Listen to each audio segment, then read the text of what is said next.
Leo el texto de Bartolomé de las Casas, al que ya me referí.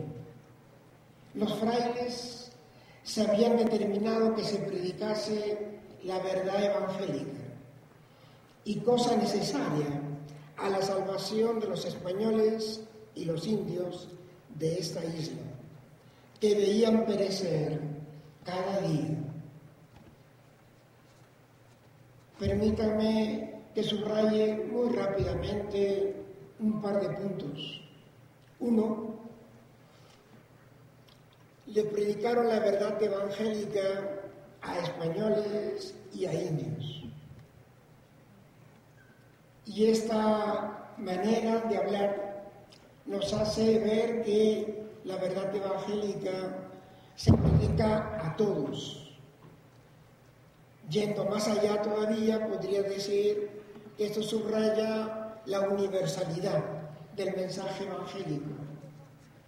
No se reduce a una cultura, a una raza, a un lugar geográfico. A españoles y a indios les hablaron los dominicos.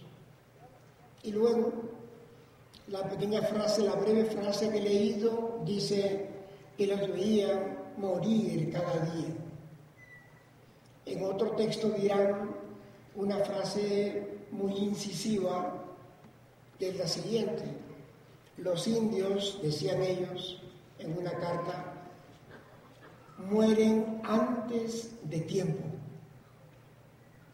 como los pobres hoy. Los pobres hoy también mueren antes de tiempo. No es el momento de entrar en detalles, pero si queremos tomar una visión planetaria, me gustaría recordar lo que pasa en África. En África, esa tragedia de la humanidad, que es ese continente, las personas mueren antes de tiempo, por enfermedades, y no solo ellos, los pobres de este mundo, de este continente nuestro, también mueren de enfermedades que la humanidad ya venció. Pero, naturalmente, los recursos para hacerlo no los tienen los pobres, y por eso siguen muriendo. Yo diría de enfermedades superadas, de algún modo, por la ciencia actual. Y esto me lleva a esta consideración. La muerte es en última instancia lo que marca aquello que llamamos la pobreza. La pobreza, en términos, una vez más, bíblicos, no se reduce a lo económico. La pobreza es una situación compleja. Ciertamente, lo económico, la falta de recursos, es un aspecto de la pobreza, pero también lo es el desprecio por una cultura, por personas que hablan una lengua que no es la dominante en el país. Lo sé muy bien porque vengo de un país de una altísima proporción indígena, o porque se es mujer. Pobre es el insignificante, y en última instancia la pobreza significa muerte, muerte temprana y muerte injusta. Hablar de la verdad evangélica recuerda rápidamente un texto de Pablo en la carta a los Gálatas. En el segundo capítulo, Pablo está defendiendo su derecho a ir hacia los gentiles, a los paganos. Y en ese momento dice que quiere predicar la verdad del Evangelio. Y en ese mismo capítulo, unos cuantos versículos más tarde del que acabo de citar, después de haberse entendido muy bien con los apóstoles que insistían en el anuncio del Evangelio al pueblo judío, de donde venía Jesús, llamado eso el encuentro de Jerusalén, que termina dándose la mano con Pablo y con su acompañante y les dicen simplemente que se acuerden de los pobres. La verdad del Evangelio, acordarse de los pobres, son cosas que están ligadas y así lo entendieron los dominicos que llegaron a estas tierras tempranamente. Hay algo que no podemos olvidar, y es que el anuncio del Evangelio no se puede hacer si no hay un contacto con la realidad. La realidad son los seres humanos, es la vida cotidiana de las personas, lo que los alegra, les da esperanza, lo que los hace sufrir, los que les niega un futuro.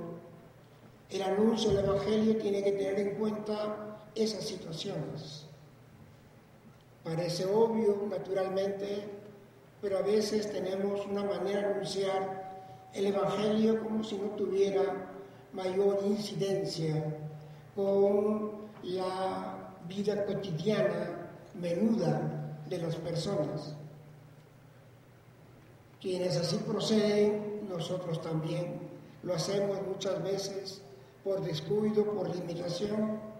Me recuerdan lo que decía siempre un amigo: qué bien estaríamos si no fuera por la realidad. Y claro, es muy cierto, estaríamos muy bien, muy bien.